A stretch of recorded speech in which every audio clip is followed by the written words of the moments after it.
Hi everyone. My name is Dian Chen. It's my pleasure to be here to talk about our work, which is called Viewpoint Equivariance for multi-view 3D object detection. And this is done by myself and my wonderful collaborators at TRI. And this is also accepted to the main conference. The poster session is Wednesday morning, and we also have code released. So feel free to play with it and talk to us at the poster session.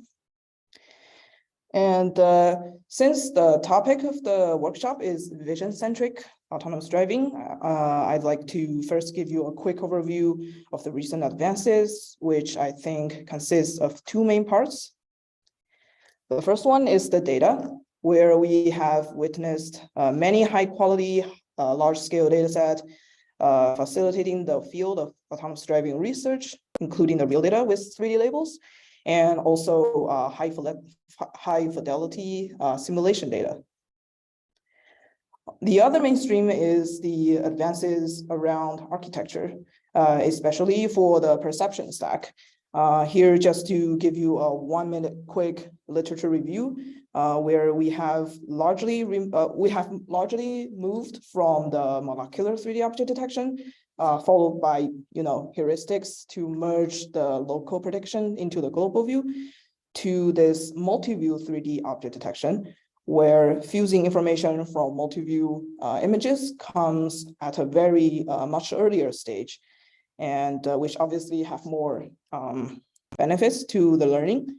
And under this, there are two main styles, where the first one is via lift splash shoot, such that the image features are scattered into the BV voxels. And the second one is to use transformers to learn a correspondence between objects and visual features. And so far, we are happy to see that data plus architecture have brought promising improvements to the perception stack for autonomous driving.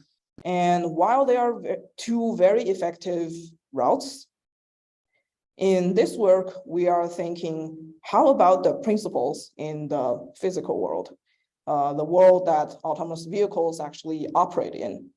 And what are the principles? And the answer is 3D geometry. So if you were here earlier this morning, you have probably been sold by Adrian about the idea that 3D geometry is ubiquitous in our world and they are useful. So in this work, we are going to show that it's effective. We're going to show its effectiveness. And specifically, we are looking at a very interesting property called geometric equivariance. To give you an intuitive explanation of what that is, so more people might have been familiar with invariance, where the output is supposed to remain unchanged when the input changes. When the input changes. Here, let's say you have a bird, you rotate it, and you expect the model to still output bird. Whereas with equivariance, the output features are expected to undergo the exact same transformation applied on the input. So in the case of geometric equivariance, the transformations are going to be the SE3 transforms. And in this work called VEDet, we are trying to inject viewpoint equivariance into the learning process, which I'm going to dive into more detail in just a minute, and showcase that this improves multi-view 3D object detection. And to make everyone in the room on the same page, multi-view 3D object detection is a perception task where we have posed multi-view images, typically the surround view on the autonomous driving vehicle. And the model or the detector is supposed to predict objects captured in a scene in the format of 3D bounding boxes, where they are expressed in a local coordinate, in a global coordinate frame, typically one that's attached to LiDAR. And our proposed VEDet exploits 3D multi-view geometry to improve detection performance through viewpoint equivariance, such that predictions from different coordinate frames are going to be geometrically consistent. So that's our grounding. To see what this means, let's say the model has detected an object in the globe, and the gray is the ground truth, and the dashed line is our prediction. And in addition to this single coordinate frame that people normally use, we also try to decode boxes from a few other virtual views. So let's say this one and this one. So in this example, we have 2 additional frames, such that the boxes predicted in these total 3 frames should be geometrically consistent, that they only differ by the relative transformation between the viewpoints. So this is, also called multi-view consistency. So, so specifically to see how this is implemented, this is the framework of VEDet, where it has a data style object detector with an image encoder, 2 geometric encoder, and a transformer-based decoder. So let me guide you to zoom in. So the image features of multi-view images are going to be fed into the decoder as the keys and values. This is, people commonly know how the transformer works. And here the transformer directly eat image features from multi-view, so that we have a surround view scene representation. And with the positional encodings, interestingly, they are constructed from camera parameters to reflect the 3D perspective geometry of the camera that actually captured the scene. So if you look closely at each grid locations on the image, it should have a corresponding camera array, which is going to be 3D. And we concatenate the camera array, the quaternion of the camera, and also the camera translations, all these complete pose information, and pass that through the Fourier transformer, followed by an MLP, which will eventually become our positional encoding for the corresponding image feature. And on the query side, things are becoming more interesting, and which is our queries are constructed from learnable 3D query points together with selected query views. So there are 2 things: query points and query views. In this way, the queries are grounded with 3D geometry. And most importantly, by doing this, we have a way to specify a coordinate frame in which the 3D boxes are predicted and expressed. And finally, the viewpoint equivariance is injected during training via this novel VE loss. The viewpoint equivariance loss, which would encourage the predicted 3D boxes to have multi-view consistency based on the query view they are from. So this would lead to better detection performance, as this would actually effectively inject more useful 3D signals for the transformer to learn. And specifically, the ground truth will be transformed into different versions based on the query views, and they will be like concatenated to become superbox targets, and they will be used to supervise also the superbox predictions coming from different views. So this is just a little bit more detail of implementation if you're interested. So lastly, if you look at this again, the same 3D points will be associated with different query views, and they should be matched to the same object, and they are supervised with the multi-view target. And just a little bit technical summary. On the model architecture side, we have a data style. Detector, which can reason on multi-view images with our novel 3D geometric positional encoding. And on the learning side, we introduced this novel viewpoint equivariance loss, which encourages 3D multi-view consistency so that richer 3D cues are injected into the model during training.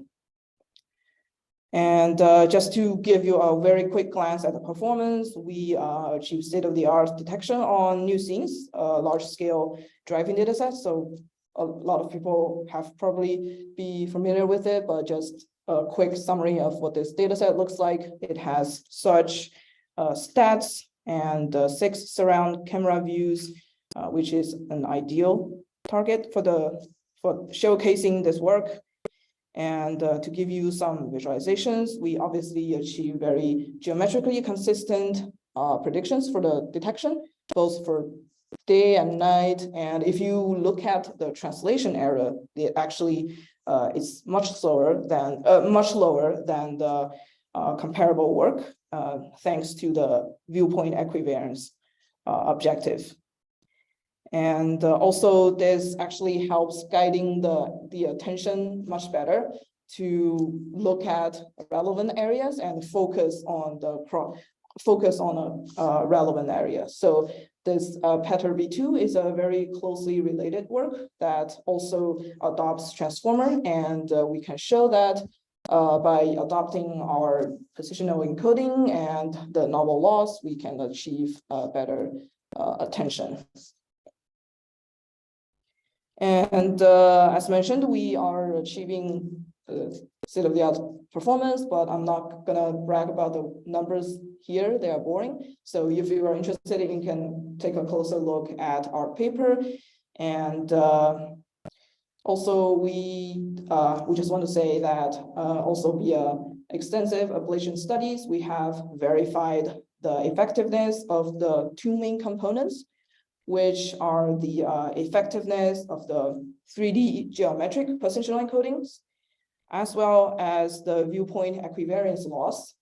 And also, interestingly, these 2 components, they are more effective if you have more frames at the input. So let's say you have 2 time frame and you concatenate all 12 image input, let's say, as the input, and injecting the VE loss here becomes more effective compared to if you only have 1 timestamp. And vice versa, if you have the VE loss here, adding more time frame would actually be more useful than without VE loss. And from an optimization standpoint, people might argue, okay, so your model actually per optimization step, your model sees more queries. So why not just adding a bunch of more queries to improve the detector? And we show here that simply adding the number of queries is not the key here to improve our performance. And we have provided a few variations and baselines. You can look for the paper for the detail. But the key idea is that here, adding the 3D geometry grounding as well as the viewpoint equivariance is the key ingredients of helping the model to become better at localizing objects and hence better detection. So yeah, so that was a really quick storming view of the VEDet work. So we also have some future directions that we'd like to share with you. So first of all, we would definitely looking at geometric foundation models. So foundation models have been brought up more and more frequently in the community. And here, what we're trying to really exploit is the 3D cues in the physical world that we actually care, so that we can eventually get the geometric foundation models to perform tasks like 3D, like robotics, that are actually more interesting in the real world. And the second one is the multimodality sensor input. So here in this work, we showcased the importance of 3D geometry with pure image data. So there is no other LiDAR data involved, but definitely the world is not limited to camera input. So we can definitely bring multimodality together and learn a shared representation space to improve the pipeline overall. And lastly, perception is not the end of the world. So even though we get like 1% performance improvement on perception, let's say a leaderboard, let's not just forget all the other stuff that's been happening. For example, the downstream applications like robotics, like planning, like control. And the perception is just one step in the first step in our entire end-to-end pipeline. So we would also like to incorporate such principle into our entire framework so that everything becomes more end-to-end. And yeah, so that's okay. So that's all I'm gonna sharing. And thank you for listening. And please do try our code and talk to us at the poster session. And thank you so much. Thank you very much. Any questions? I think we can do 1 or 2 quick questions. Someone in the back.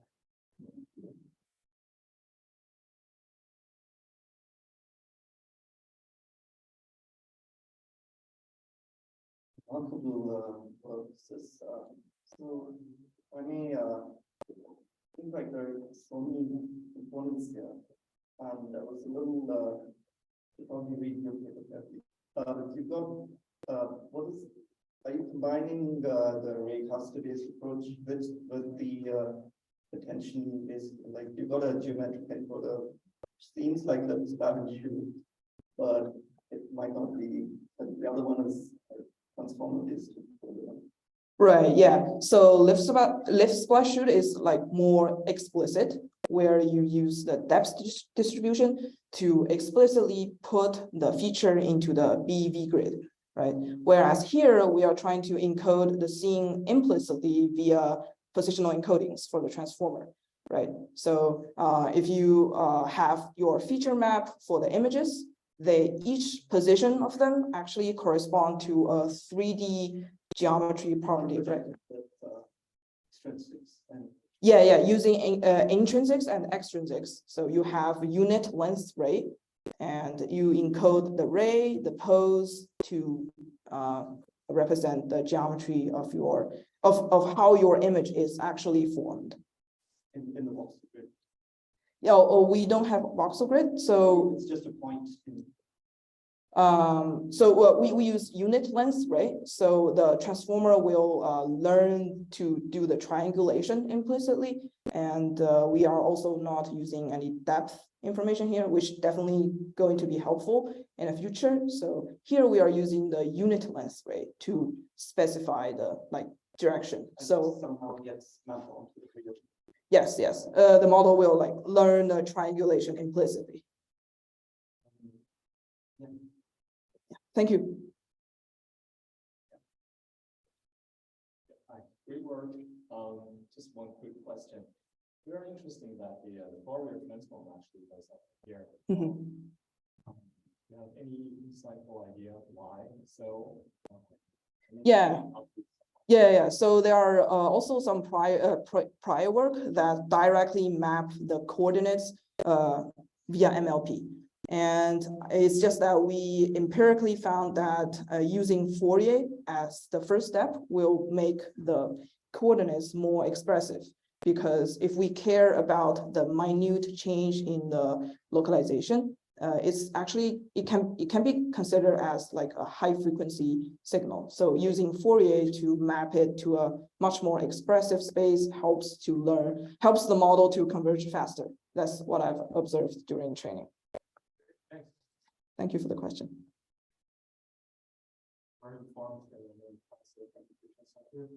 have one quick question is about the angles in the training pipeline. You're going to use different type of cameras with a different considered restricted to the training line. Mhm. So how is there any limitations about that, or how can you deal with the big resolutions due to the big shift? And also during the inference stage, we try to try some different random camera positions with large shape due to combination of however it works. Yeah, that's a really good question. So I think the